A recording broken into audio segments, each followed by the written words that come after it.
Shalom, saya Jane Erlina Rosal. Damai sejahtera bagi kita semua, khususnya saudara-saudara dalam pendalaman iman Katolik dimanapun berada. Lectio Divina hari ini, Sabtu 24 Juni 2023 adalah Lukas bab 1 ayat 57 sampai dengan 66 dan ayatnya yang ke-80. Rema dari meditasio saya adalah terdapat pada Lukas bab 1 ayat 66 dan ayat 80a. Menjadi apakah anak ini nanti? Sebab tangan Tuhan menyertai dia. Anak itu bertambah besar dan makin kuat rohnya. Mari kita berdoa. Yesus yang luar biasa, aku bersyukur kepadamu karena keajaiban-Mu dalam hidupku. Tak ada yang mustahil dalam hidupku karena tangan-Mu menyertaiku dan keluargaku senantiasa. Kupercayakan seluruh kehidupanku hanya kepadamu, karena hanya Engkaulah yang paling mengerti setiap bagian dari hati dan kehidupanku. Ku berserah kepadamu Yesus, dan dalam tangan-Mu kuserahkan seluruh hidupku dan keluargaku. Amin. Hasil kontemplasio saya adalah, anakku, engkau adalah kesayanganku. Jangan gentar dengan apa yang menghadangmu, karena tanganku dan gadaku akan senantiasa menyertaimu sampai kapanpun. Kesaksian saya pada hari ini adalah, saya menikah dan memiliki 2 anak yang luar biasa saya kasihi. Yang pertama adalah anak perempuan bernama Gabriela, sesuai nama sang malaikat dalam versi perempuan, yang membawa kabar sukacita bagi Bunda Maria dan juga kita semua. Kami sering menyapa dia dengan nama panggilan Ebi. Anak kedua adalah anak laki-laki yang kami beri nama Geoffrey, nama seorang kudus yang berasal dari keluarga kaya yang memiliki hati seorang hamba yang selalu dan suka bergaul serta menolong kaum papa. Anak pertamaku cantik, menarik, lincah, sehat jasmani dan rohani, dan sekarang dia telah bekerja di salah satu bank di Jakarta berkat kasih penyertaan Tuhan kepadanya. Anakku yang kedua gagah, menarik, lincah, sehat jasmani, namun memiliki special needs sejak berusia 1 tahun 2 bulan. Awalnya ketika kami menyadari kelemahan anak kedua kami tersebut, kami berontak kepada Tuhan. Tuhan, bagaimana nanti ke depannya anakku ini? Mau jadi apa dia? Bagaimana dia nanti? Bagaimana dia hidup dengan keterbatasannya itu? Geoffrey, yang akrab kami sapa dengan Jojo, adalah anak yang menderita autism. Banyak keterbatasan dalam segi komunikasi dan perilaku yang ada padanya. Suami dan saya sangat terpukul dengan keadaan anak kesayangan kami itu. Bagaimana mungkin Tuhan menghukum kami melalui anak tersebut? Apakah ada dosa dan kesalahan kami yang tak termaafkan? Awalnya kami sering bertengkar dan saling menyalahkan. Namun dengan seiring waktu akhirnya kami sadar bahwa pertengkaran kami tidak akan menyelesaikan masalah kami. Dan Jojo yang pada saat itu harus segera diberi pengajaran serta pendidikan secara khusus agar tingkat autismenya tidak semakin parah. Akhirnya dengan kekuatan yang ada pada kami menyekolahkan Jojo dengan kesepakatan bahwa kami akan memberikan dia pendidikan yang terbaik di Jakarta. Dan akhirnya selama kurang lebih 2 tahun kami bertempat tinggal di Jakarta untuk menjalani terapi bagi Jojo. Tempat di mana hasil discernment kami, di Kelapa Gading kami memberikan terapi kepada Jojo. Melalui doa-doa di saat kami kebingungan pada saat itu, kami ditunjukkan tempat di mana kami boleh bergumul bersama Tuhan dalam proses penyembuhan Jojo. Tempat di mana selama 2 tahun Jojo bisa mengalami pendidikan yang luar biasa. Rising Kid Kelapa Gading adalah tempat yang ditunjukkan Tuhan bagi Jojo.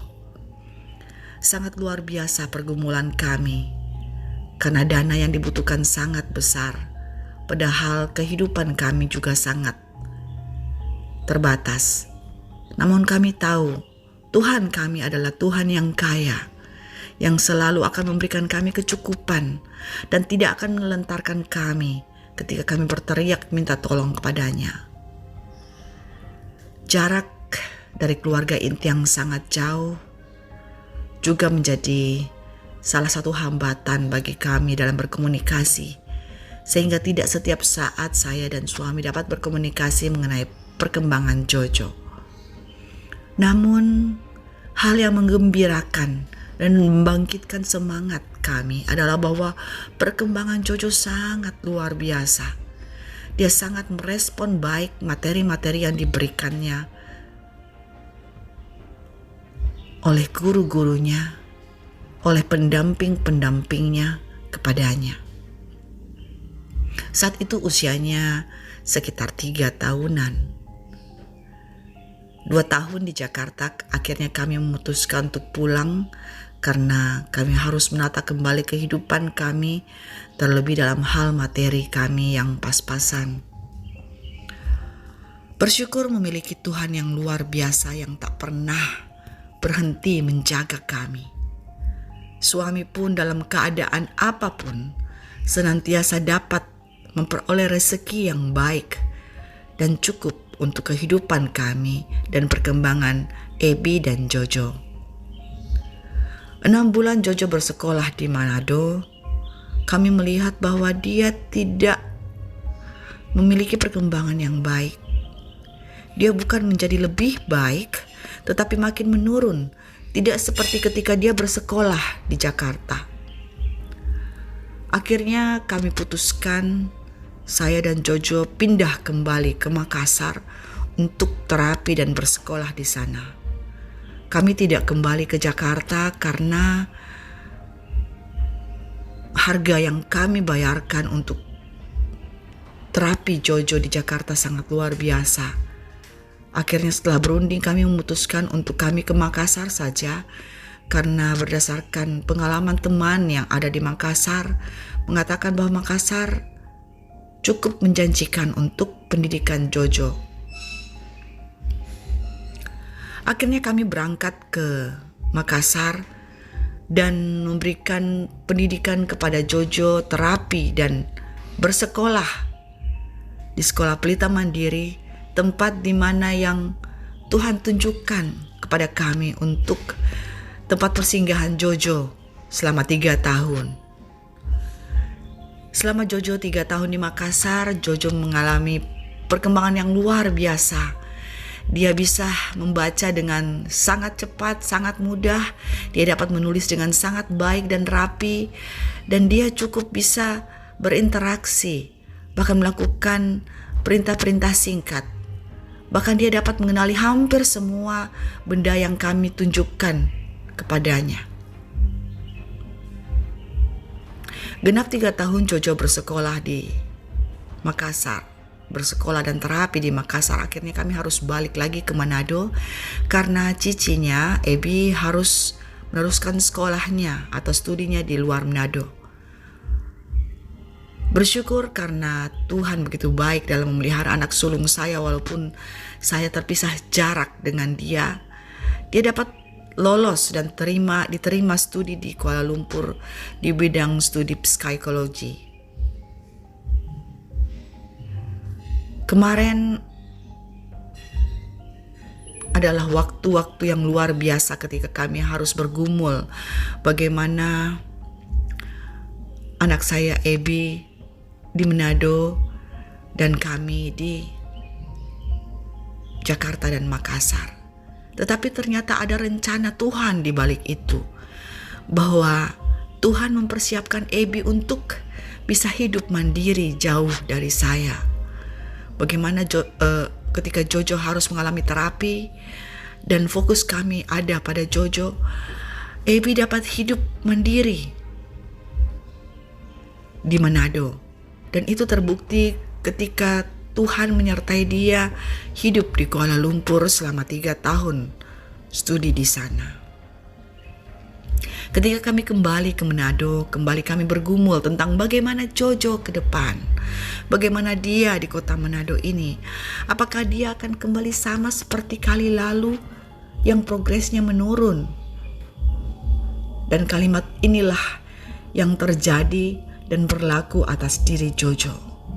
Menjadi apakah anak ini nanti? Sebab tangan Tuhan menyertai dia. Anak itu akan bertambah besar dan makin kuat rohnya.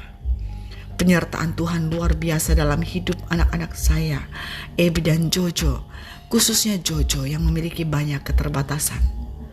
Jojo kemarin baru saja menyelesaikan pendidikan sekolah dasar Regina Coeli Manado, sekolah yang secara khusus dipilihkan Tuhan untuk Jojo. Sekolah yang diberkati, yang disediakan untuk Jojo dan kami. Banyak hal terjadi dalam hidup Jojo hingga saat ini. Dia menjadi anak yang luar biasa. Dia pandai menulis dan berkata-kata dalam bahasa Jepang, Korea, dan Mandarin. Dia memiliki feel yang baik dalam musik dan dia disayangi oleh teman-teman dan guru-guru di sekolah Regina Coeli. God makes all the good things happen in Jojo's life, and we believe it will surrounding him always, going on always in his life forever. Tuhan telah melakukan semua hal yang baik atas hidup Jojo, dan kami percaya kasih Tuhan menyertai, menyelimuti, mengikuti dia kemanapun dia pergi. Dan itu akan terus berlangsung dan terjadi dalam kehidupan Jojo. He is special because he is the chosen. Dia anak yang spesial karena dia adalah anak yang dipilih khusus oleh Tuhan untuk menjadi saksi bagi kebesaran namanya. Demikian kesaksian saya hari ini, dan dari semua hal yang terjadi dalam kehidupan saya dan pergumulan saya, aksio yang saya lakukan berdasarkan Lectio Divina hari ini, bahwa saya tetap percaya dan menyandarkan diri dan kehidupan saya dan keluarga saya. Percaya bahwa Tuhan Yesus selalu memegang kehidupan saya dan tak akan pernah meninggalkan saya dalam keterpurukan dan kelangsungan hidup saya dan keluarga saya dalam hal apapun itu. Dan saya berjanji untuk selalu setia kepadanya dan melayani dia sampai saya dipanggil pulang ke rumah yang disediakannya bagi saya. Demikian Lectio Divina dan kesaksian saya hari ini.